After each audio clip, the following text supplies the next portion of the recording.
Hai semuanya, bertemu lagi bareng Mihu di sini. Oh iya, kali ini Mihu akan membawakan alur cerita Donghua yang berjudul Wudong Qiankun. Mihu mengingatkan sekali lagi ya bahwa konten ini full spoiler. Tanpa lama-lama lagi, yuk langsung aja kita masuk ke isi ceritanya. Melanjutkan dari kisah sebelumnya. Pada saat ini sejumlah besar ki abu-abu meletus tanpa henti dari mata iblis di dahi Lindong. Segera ki abu-abu yang menghancurkan bumi membeku menjadi sesuatu yang mirip dengan awan dan menghalangi matahari.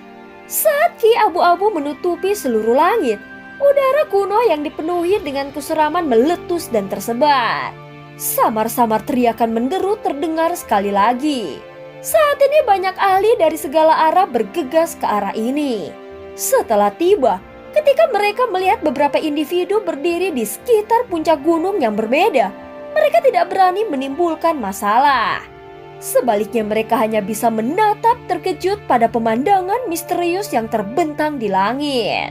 Meskipun mata iblis sunyi sangat kuat, harga yang harus dibayar seseorang untuk mendapatkan kekuatan seperti itu bukanlah hal yang sepele.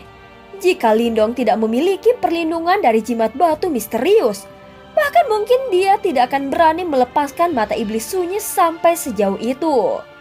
Meskipun mungkin baginya untuk menggunakan energi mental untuk merasakan sekelilingnya jika dia menjadi buta, dia tidak ingin berakhir menjadi seperti orang tua buta itu. Saat awan abu-abu menyebar di langit, darah bersinar di dalam mata iblisnya tiba-tiba membeku. Berubah menjadi sinar cahaya darah itu menembak langsung ke awan tebal. Mengikuti pintu masuk ledakan dari sinar cahaya darah, sepetak awan abu-abu mulai menggeliat segera. Secara bertahap, mereka berubah menjadi pusaran raksasa. Sebuah portal yang tampaknya terhubung ke zaman kuno dibuka di tengah pusaran.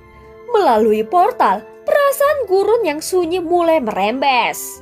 Saat pusaran berangsur-angsur menjadi redup, bayangan abu-abu raksasa tampaknya menggoda di dalam.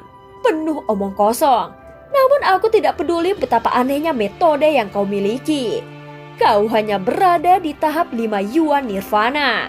Dengan wajah mendung dan suram, Luoyi menatap awan abu-abu tebal yang menjulang di atas Lindong. Sementara rasa dingin berkedip di matanya. Meskipun dia telah mengecilkan tindakan Lindong, dia merasa benar-benar tidak nyaman. Faktanya sepetak awan kelabu menyebabkan hatinya merasa sangat tertekan. Aku akan membantai bocah aneh ini. Niat membunuh berkedip di mata Luoyi. Tanpa sedikit pun keraguan, dia menggenggam pedang besar bergerigi di tangannya sebelum Yuan Power yang tak terbatas meledak secara eksplosif. Tekanan yang menindas mulai memenuhi udara, menyebabkan ekspresi beberapa individu di sekitarnya sedikit berubah. Tahap 8 Yuan Nirvana, sepertinya Luoyi benar-benar pantas berada di peringkat ke-6 dalam daftar pencarian sekte. Bahkan jika kau adalah murid dari sekte Dao, aku akan membunuhmu hari ini. Ekspresi ganas muncul di wajah Luoyi. Pada saat berikutnya, dia tiba-tiba menarik nafas dalam-dalam. Matanya membeku sebelum sejumlah besar darah ki mulai melolong di belakangnya. Samar-samar mereka berubah menjadi bayangan merah darah setinggi 10 kaki. Bayangan darah merah itu memegang bila darah bergerigi dan itu dipenuhi dengan ki darah. Sepertinya seluruh tanah terendam dalam lautan darah. Leluhur pedang darah, ini adalah jurus pembunuhan khas Luoyi. Pedang Asura yang hebat. Di area ini, ekspresi para ahli yang mengamati pertarungan ini berubah karena gerakan Luoyi. Jelas mereka tahu tentang serangan yang menakutkan ini. Luoyi sebenarnya terpaksa menggunakan jurus ini hanya untuk membunuh anak nakal di tahap 5 Yuan Nirvana. Bocah itu benar-benar tidak beruntung. Luoyi sebelumnya menggunakan langkah ini untuk sepenuhnya menghancurkan 5-7 ahli tahap Yuan Nirvana. Suara bisikan menyebar tanpa henti ke seluruh langit. Fluktuasi muncul di mata Ying Huan, Jiang Kun dan yang lainnya. Semua dari mereka menatap Lindong yang berdiri di bawah awan abu-abu yang luas. Sementara ekspresi khawatir berkibar di mata mereka. Serangan Luoyi tidak dapat diblokir secara langsung. bergumam Jiang Kun dengan suara yang rendah. Mendengar ini, beberapa orang di dekatnya yang memiliki pemikiran yang sama mengangguk. Alis tipis Ying Huan berubah sedikit lemas saat dia terus menggigit bibirnya. Mengelurkan tangan gioknya, sebuah sitar zamrud muncul dalam sekejap. Sebelum meninggalkan sekte untuk misi ini, tetua telah menunjuknya sebagai pemimpin mereka. Jika sesuatu terjadi pada Lindong, dia benar-benar tidak tahu bagaimana menjawab Chen Zhen dan Wu Dao. Pedang Asura, tebasan Asura. Kidara yang menutupi langit mulai beriak. Ekspresi ganas muncul di wajah Luo Yi saat dia tiba-tiba maju selangkah.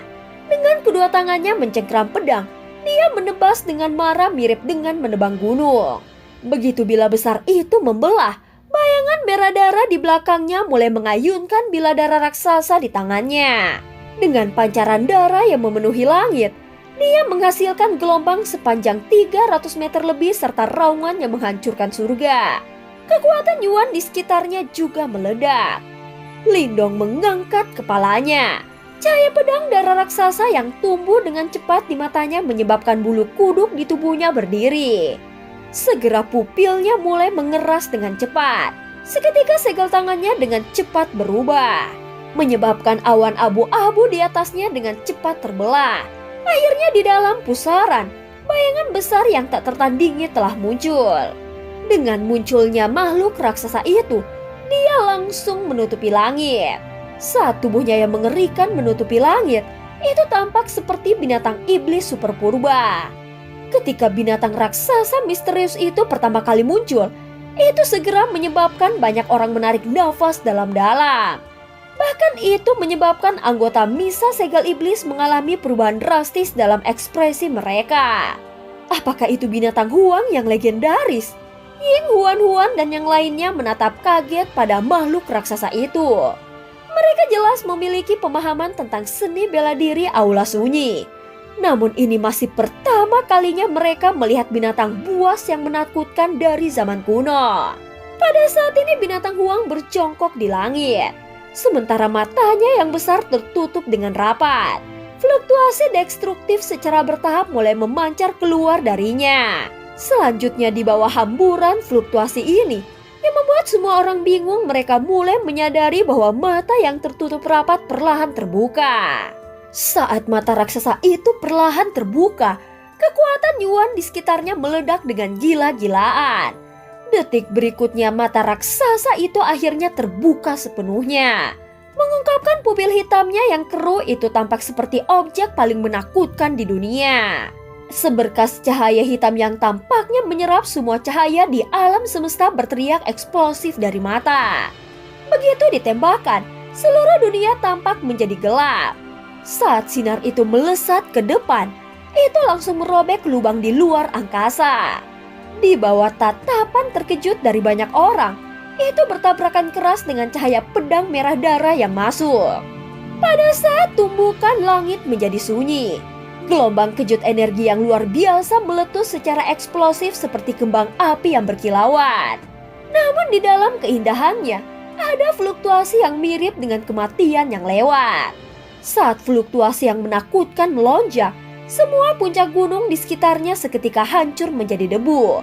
Beberapa orang yang berdiri di dekat pusaran gempa terkena dampak yang sangat parah sampai mereka menyemburkan seteguk darah. Lindong juga mundur ke belakang secara eksplosif. Bahkan dia merasakan jantungnya berdebar-debar ketika dia melihat angin yang menakutkan yang disebabkan oleh fluktuasi yang meluas. Seketika dengan mengepalkan tinjunya, fluktuasi hijau dengan cepat berubah menjadi perisai bersisik hijau di depannya. Angin kencang dengan kejam menghantam perisai bersisik hijaunya menyebabkan organ Lindong bergejolak dengan keras. Dia mundur secara eksplosif saat seluruh lengannya mulai mati rasa. Jika lengannya tidak kuat dan tangguh, seluruh tangannya akan hancur hanya dari satu benturan dari fluktuasi yang datang. Ketika semua orang secara bertahap mendapatkan kembali kejernihan mereka dan melihat kehancuran di sekitar mereka, mereka semua tidak bisa tidak mengambil nafas dalam-dalam dari udara dingin.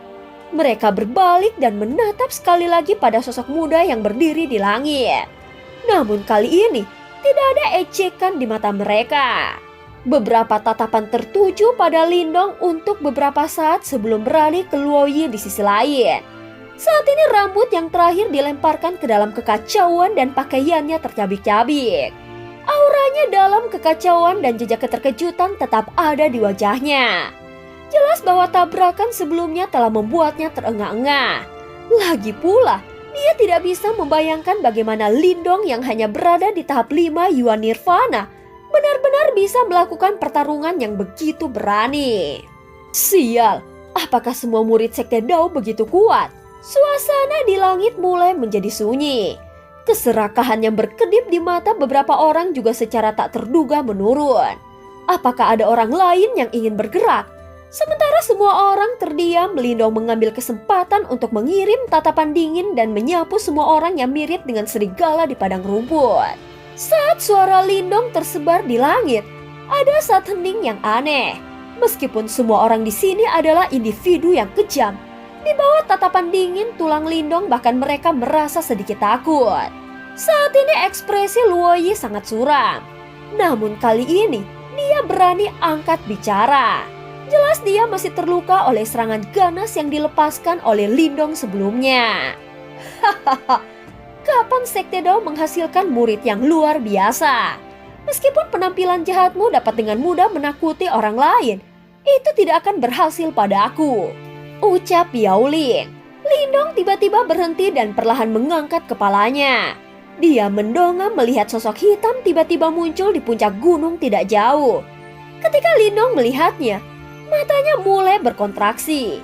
Yaoling, kepala masa segel iblis, keempat dalam daftar buronan sekte.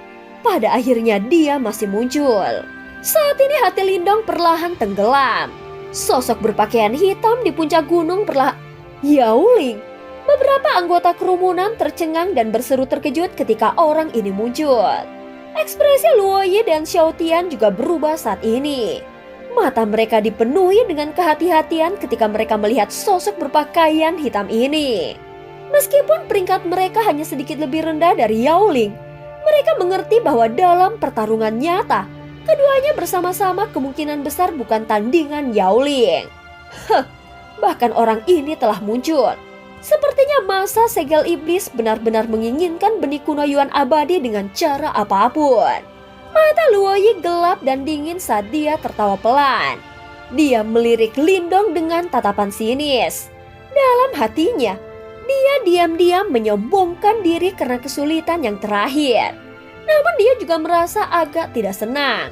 Bagaimanapun, dia masih merasa sedikit tidak senang melihat benih kuno Yuan abadi jatuh ke tangan kelompok Yaoling di depan matanya. Ketua, kelompok Sule memiliki wajah yang dipenuhi dengan kegembiraan karena penampilan Yaoling. Mereka dengan cepat bergegas, setelah itu mereka melihat kelompok Lindong dengan cara yang sadis. Yaoling, ekspresi Ying Huan, Yuan Feng, Jian Kun dan yang lainnya berangsur-angsur berubah menjadi jelek ketika Yaoling telah muncul. Meskipun mereka tahu bahwa Yaoling pasti akan muncul, hati mereka tanpa sadar masih sedikit tenggelam ketika mereka melihatnya secara langsung. Mereka jelas mendapatkan informasi yang baik tentang orang ini, yang menduduki peringkat keempat dalam daftar buronan sekte. Tahap 9 Yuan Nirvana sudah cukup untuk menindas semua orang di sini. Yaoling pernah menjadi diaken gerbang Yuan dan statusnya melampaui murid-murid seperti mereka. Dengan kekuatannya, seseorang dapat menghitung jumlah murid di Sekte Dao yang dapat bertarung secara seimbang dengannya di satu sisi. Apalagi orang ini tidak sendirian. Bawahannya juga sekelompok orang yang sangat menakutkan dengan reputasi terkenal. Pemimpin masa segel iblis ya. Mata Lindong juga menatap tajam pada sosok yang benar-benar terbungkus jubah hitam. Matanya sangat serius. Dari tubuh yang terakhir, dia bisa merasakan perasaan bahaya yang kaya. Lindong mungkin tidak takut pada Luoyi. Namun pada saat ini, bahkan dia merasakan kegelisahan yang menggelegak di dalam hatinya. Lagi pula mengingat kekuatannya saat ini, ada celah yang terlalu besar jika dibandingkan dengan tahap 9 Yuan Nirvana. Kau dipanggil Lindong kan? Juara dari perang 100 kekaisaran. Hahaha. Sungguh tidak terduga. Juara perang 100 kekaisaran kali ini benar-benar memilih untuk bergabung dengan Sekte Dao. Berdiri di atas gunung, Yao Ling dengan lembut mengangkat kepalanya sebelum dia mengungkapkan wajahnya yang pucat dan teduh. Sepasang mata acuh tak acuh terkunci ke Lindong dari bawah jubah hitam saat dia tertawa samar. Lindong memfokuskan matanya. Jelas dia tidak menyangka bahwa Yao Ling benar-benar dapat mengenalinya dengan segera.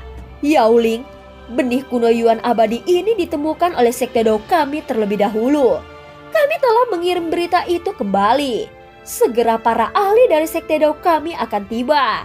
Ini bukan sesuatu yang bisa kau sentuh, ucap Yuan Fang berteriak dengan suara yang dalam.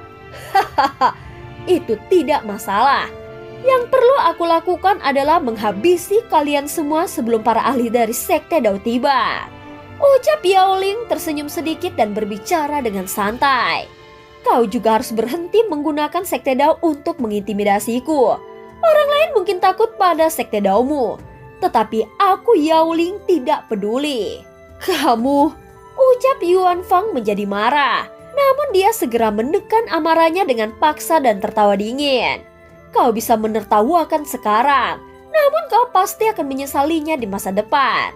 Lindong merajut alisnya erat-erat. Sebelumnya dia telah bersusah payah menggunakan mata iblis sunyi untuk memaksa Luoyi kembali dan mengintimidasi yang lainnya. Namun semuanya sia-sia sekarang setelah Yao Ling muncul. Lindong, tunggu perintahku dan bersiaplah untuk mundur. Suara lembut Ying Huan tiba-tiba bergema di samping telinga Lindong sementara pikiran ini melekat di hatinya. Mata Lindong menyusut setelah mendengar ini sebelum dia mengangguk dengan pelan. Begitu Yao Ling muncul, saat ini tidak bijaksana bagi mereka untuk tinggal lebih jauh.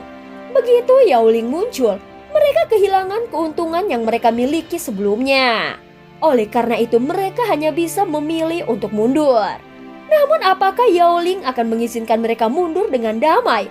Mata Lindong berkelebat saat dia mendesap pelan di dalam hatinya. Pada saat ini Yao Ling mengulurkan tangannya saat dia berdiri di puncak gunung yang jauh. Dia perlahan melepas jubah hitam yang menutupi wajahnya.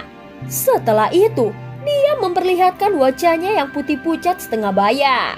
Matanya dalam dan tatapannya begitu tajam sehingga tampak seperti sebuah pisau. Teman-teman, benih kuno Yuan abadi ini adalah sesuatu yang diinginkan oleh gerbang Yuanku. Oleh karena itu, aku berharap semua orang bisa bermalas-malasan hari ini. Gerbang Yuanku pasti akan memberi penghargaan kepada semua orang di masa depan. Mata Yao Ling menyapu seluruh tempat ini terlebih dahulu. Setelah itu dia menangkupkan kedua tangannya ke arah orang-orang ini dan tertawa samar. Yao Ling secara langsung menyebut gerbang Yuan ketika dia berbicara. Sebagai sekte terkuat di wilayah Suan Timur, bobot kata-katanya luar biasa. Oleh karena itu ekspresi cukup banyak orang berubah ketika suaranya terdengar. Namun tidak ada yang berani menolak. Ini karena kekuatan Yao Ling dan kekuatan gerbang Yuan adalah hal-hal yang tidak bisa mereka ganggu. Senyum terpancar di wajah Yao Ling saat melihat suasana hening ini. Segera dia menoleh dan menatap kelompok Lindong. Dia mengulurkan tangannya dan berkata sambil tersenyum, "Serahkan benda itu. Kalian semua harus menyadari karakterku. Aku tidak pernah menunjukkan belas kasihan di masa lalu. Dan aku tidak akan mulai melakukannya sekarang. Jika benar-benar diperlukan, aku tidak keberatan mengubah tempat ini menjadi sungai berdarah." Mata Ying Huan dan yang lainnya sedikit menyusut ketika mereka mendengar ini. Namun saat Yao Ling berpikir bahwa segera mereka mengambil 2 langkah ke depan, sementara ekspresi putus asa muncul di wajah mereka. Namun saat Yao Ling berpikir bahwa mereka akan menyerah, rasa dingin tiba-tiba muncul di mata Ying Huan dan teriakan yang sedingin es bergema di tempat itu. "Lari!" Saat suaranya terdengar, tangan Ying Huan tiba-tiba mendarat di sitarnya yang seperti zamrud. Setelah itu sinar sitarnya bergetar dengan cepat. Gelombang sonik ini tampaknya tidak memiliki kekuatan ofensif yang kuat. Namun itu menyebabkan siapapun yang mendengarnya tertegun sejenak. Pada saat yang singkat inilah murid-murid Sekte Dao dibawa tercerai-berai pada saat yang bersamaan. Setelah itu mereka menjadi seperti belalang saat mereka bergegas ke segala arah. Peristiwa ini terjadi begitu saja. Tidak ada yang menyangka 100 murid Sekte Dao akan menyebar begitu tegas. Pada saat beberapa orang telah pulih, sebagian besar murid Sekte Dao sudah bergegas ke hutan dan menghilang dengan cepat. Kecepatan mereka tanpa sadar menyebabkan beberapa orang tercengang. Melayang di udara, Ying Huan, Jiang Kun dan murid inti lainnya juga lepas landas pada saat yang sama. Namun mereka tidak bubar. Ini karena mereka mengerti dengan jelas bahwa meskipun murid biasa dapat mundur dengan mudah, mereka pasti akan menjadi sasaran kelompok Yaoling.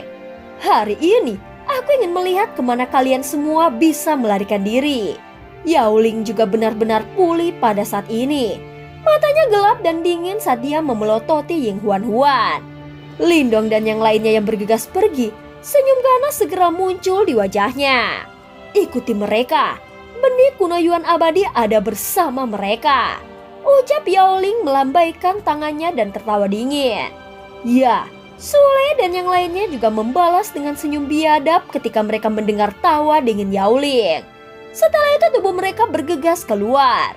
Mereka langsung membawa surat angin kencang sebelum mereka mengejar kelompok Lindong.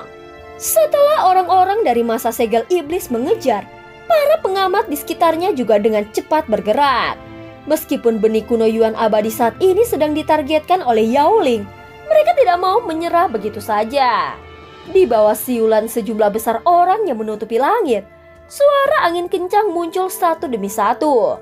Semua kekuatan Yuan alami tampak mendidih pada saat ini. Beberapa manusia bergegas di atas langit pegunungan. Sementara mereka ditemani oleh suara angin yang terburu-buru. Mata mereka sesekali menyapu area di belakang mereka. Semua dari mereka memiliki ekspresi serius di wajah mereka. Kita tidak akan bisa melepaskannya jika ini terus berlanjut. Ucap Yuan Fang mengatupkan giginya dan berkata. Lindong juga mengangguk sedikit. Dia bisa merasakan aura Yaoling semakin dekat dengan mereka. Jiang Kun dan yang lainnya hanya terdiam. Sementara ekspresi di mata mereka sedikit suram. Dikejar benar-benar terasa tidak menyenangkan. Pada saat ini Ying Huan memeluk sitarnya yang seperti zamrud. Matanya diturunkan dan cahaya melintas di atasnya. Segera tubuhnya tiba-tiba berhenti. Dia mengatupkan gigi peraknya dan berkata, "Aku akan menghentikannya, kalian semua harus pergi." Ekspresi Jiang Kun, Yuan Fang dan yang lainnya berubah ketika mereka mendengar ini. Mereka baru saja akan menolak ketika Ying Huan memelototi mereka. Segera nada suaranya menjadi lebih tenang. Apakah ada di antara kalian yang memiliki kemampuan untuk menghentikan kelompok Yaoling? Jiang Kun dan yang lainnya kehilangan kata-kata. Kesenjangan antara mereka dan Yaoling terlalu besar. Bahkan jika mereka mempertaruhkan hidup mereka untuk menghentikannya, sepertinya sulit bagi mereka untuk mencapai banyak hal. Jika kau berpikir bahwa masih ada waktu untuk melanjutkan obrolan, kau dapat terus melakukannya. Ying Huan berbalik dan duduk di atas batu. Sitar zamrudnya ditempatkan di depannya. Setelah itu, dia mengulurkan tangannya dan dengan lembut menyapu tali ekor kuda hitam gelap itu. Segera benang hijau mengalir turun. Mereka menjadi seperti air terjun saat mereka perlahan menari tertiup angin. Jiang Kun dan yang lainnya tanpa sadar mengepalkan tinju mereka ketika mereka melihat sosok wanita muda yang memikat itu. Ayo pergi. Mata Lindong menatap dalam pada sosok itu. Namun bertentangan dengan harapan, dia tidak angkat bicara sama sekali. Sebaliknya dia berbalik dan pergi. Ekspresi Jiang Kun dan yang lainnya berubah sesaat sebelum mereka akhirnya mengatupkan gigi mereka berbalik dan pergi. Lindong, bawa kembali benihnya. Tangan Ying Huan dengan lembut menekan sitarnya ketika dia merasakan kelompok itu pergi dengan cepat. Cahaya merah berangsur-angsur melonjak di matanya yang jernih. Sementara teriakan lembut juga diam-diam dipancarkan. Dan cerita pun berakhir. Terima kasih udah dengerin Mihu dari awal sampai akhir ya. Jangan lupa untuk like dan subscribe. Sampai jumpa.